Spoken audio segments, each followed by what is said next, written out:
शर्म तुम्हें आनी चाहिए कि तुमने जाति बना करके मंदिर में बैठकर केवल चुटिया रखाई, अपने एंटीने से लोगों को बुलाते रहे और खाते रहे। हमारे लोगों ने तो कभी ऐसा नहीं किया ना। हमारे कितने मंदिर है बताओ? कभी मंदिर की शिक्षा मिलती है घर से कि बेटा अगर ना भी पड़ेगा तो कोई बात नहीं, चुटिया रखा रही है और एक धागा पहन लिए, यहाँ जाकर मंदिर में बैठ जाना, आराम से लोग पैर भी पूजेंगे और दान भी देकर जाएंगे। कभी ऐसा कहते हैं घर में? क्योंकि हमें पता मंदिर से हमारा भविष्य चलेगा ही नहीं, हमें कोई देकर ही नहीं जाएगा।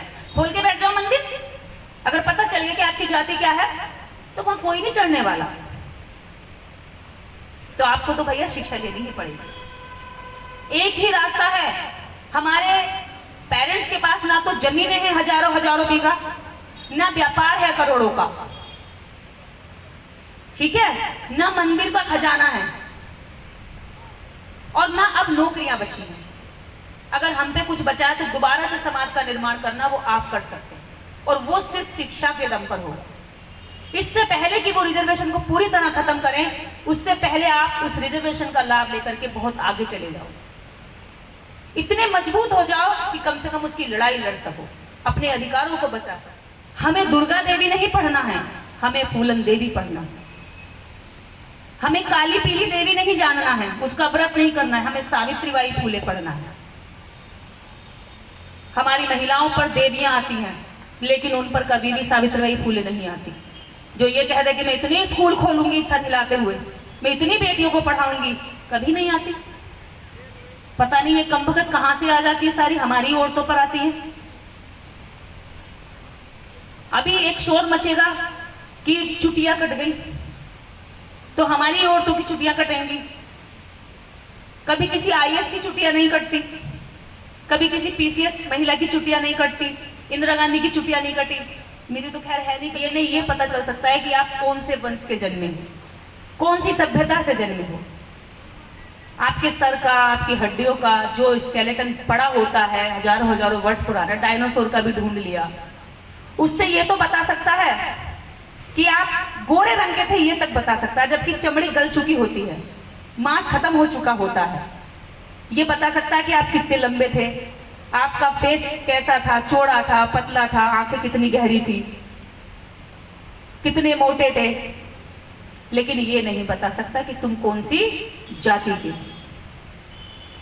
इसका मतलब जातियां होती ही नहीं है। जातियां किसी शैतानी दिमाग ने अपने इस्तेमाल के लिए इस भारत में बनाकर छोड़ दी। वो तो बनाकर छोड़ गया, हमने उनको चिपका लिया कपड़ों।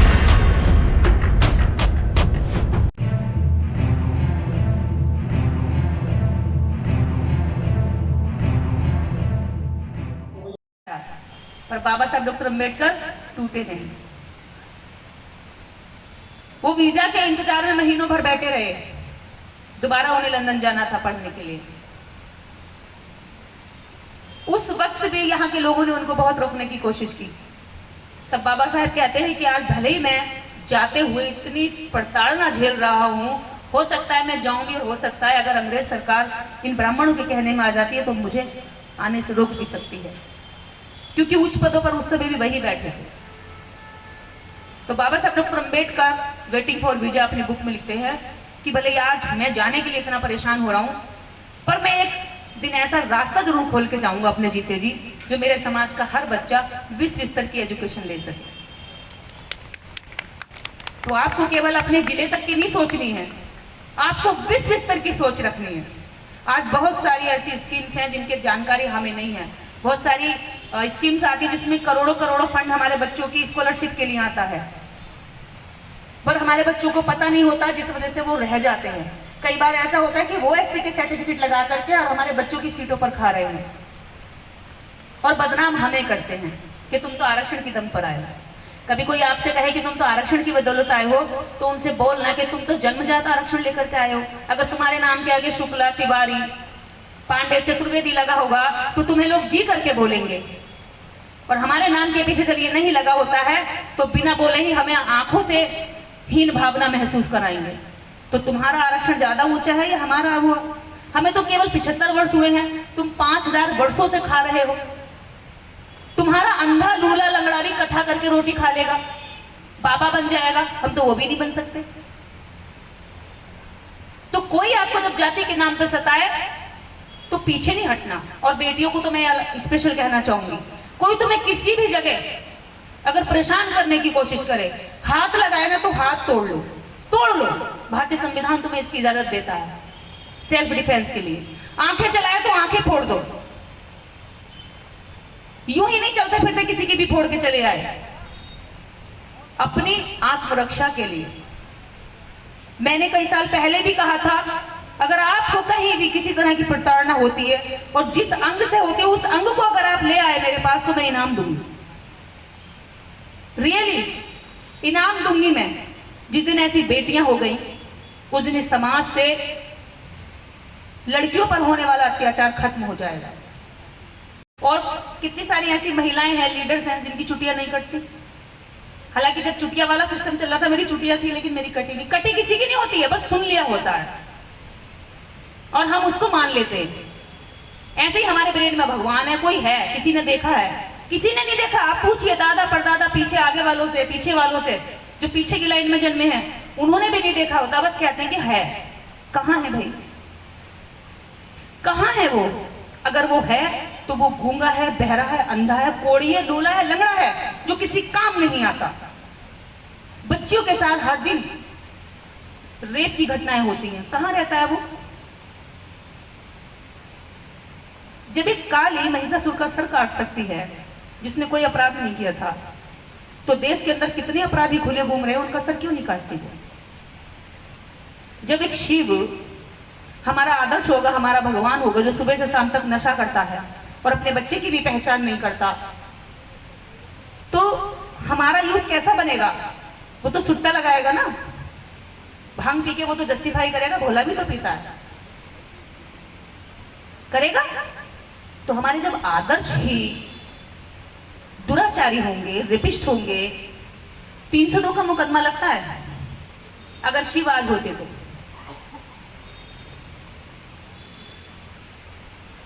और 376 कृष्ण पर लगती।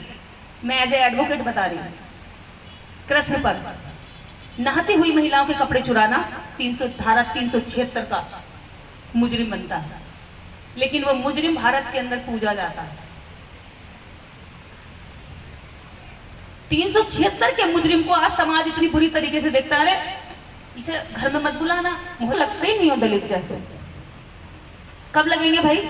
तुम्हारी नजर में हमारी इमेज क्या है? दलित का मतलब ये होता है कि फटे कपड़े हो, गंदे से मैले कुचैले हो, तुम्हारे आगे रीढ़ की हड्डी हमारी झुकी हो, ऐसे सीना तान के खड़े ना हो, और तुम्हारे सामने ऐसे लगे कि हम एकदम दरिद्र हैं, गरीब हैं, तुम ही हमारे मालिक हो, जन्मजात हम तुम्हारे नौकर पैदा हुए हैं। तो उनको लगता है हमारे चेहरे सूखे होने चाहिए, जबान सीली होनी चाहिए, हमारी जुबान में शब्द ना हो, हम तर्क ना करें, उनके सवालों के जवाब ना दे पाएं, तो उन्हें लगता है कि तब तुम दलित हो। और दूसरी चीज, जातियां इंसानों में आज तक नहीं पाई गई। विश्व का कोई भी साइंटिस्ट, एक भी साइंटिस्ट ये नहीं बता पाया कौन से व्यक्ति की क्या जाति है, लेकिन डीएनए से ये जरूर पता चलता है कि तरह पहनकर घूमते हैं। बगल वाले के साथ तब तक आगे का रिश्ता मजबूत नहीं करते, खाने पीने का जब तक पता नहीं चल जाता कि ये कौन है, क्या नाम है, हाँ नाम बता दिया, अब सरनेम बताओ। क्योंकि सरनेम पूछने से पहले उनकी जो जातीय जो कास्टिज्म उनके अंदर बह रही है नदी गंगा, जब तक वो उसको सेटिस्फाइड नहीं कर लेते तब तक वो आगे की बातचीत नहीं बढ़ाएंगे। क्योंकि अब वो खुद को प्रोग्रेसिव सोसाइटी कहते हैं ना, तो सीधे सीधे जात नहीं पूछते, क्योंकि जात पूछते ही बताते ही क्या होगा, हो सकता है SC ST एक्ट लग जाए। तो कानून के डर से वो क्या करते हैं, सरनेम क्या हुआ, सरनेम क्यों, सरनेम खाएगा क्या, सरनेम से क्या मतलब, नाम से काम नहीं चलता। वो सिखा रही हूँ कि आपको आगे अगर इस तरह की चीजें आए, क्योंकि बहुत सारे केसेस ऐसे हुए हैं। अभी पायल तड़वी मेडिकल स्टूडेंट MBBS की, अभी चंडीगढ़ में एक लड़की को आत्महत्या कर ली। ये आत्महत्याएं होती नहीं है, ये सिस्टम में बच्चों को इतना प्रताड़ित किया जाता है कि वो अब वहां से MBBS करके मजदूरी कर नहीं सकता, और MBBS करने के बाद उसको कहीं का छोड़ेंगे नहीं।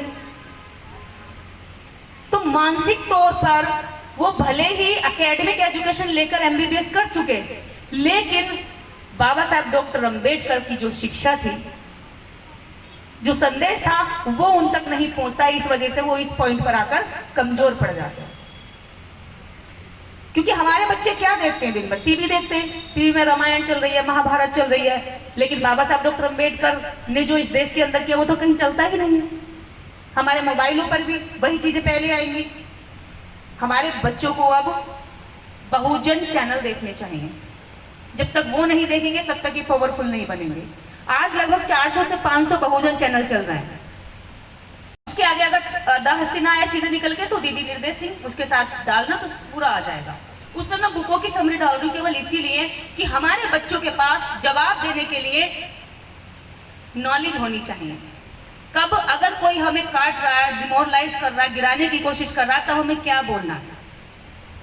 हमें कतई भी शर्माना नहीं है। जाति के नाम पर तो बिल्कुल नहीं, क्योंकि हमारे दादा परदादों ने जाति नहीं बनाई, ना उन्होंने शोषण किया किसी का।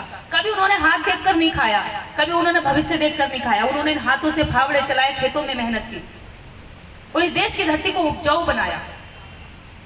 कोई कहे तो कहना कि जाति के नाम पर शर्म तुम्हें आनी चाहिए। हमने तो खेत बनाए, खलियान बनाए, बिल्डिंगें बनाई, सड़कें बनाई। सारा श्रम और मजदूरी का वर्ग हमारे लोग हैं।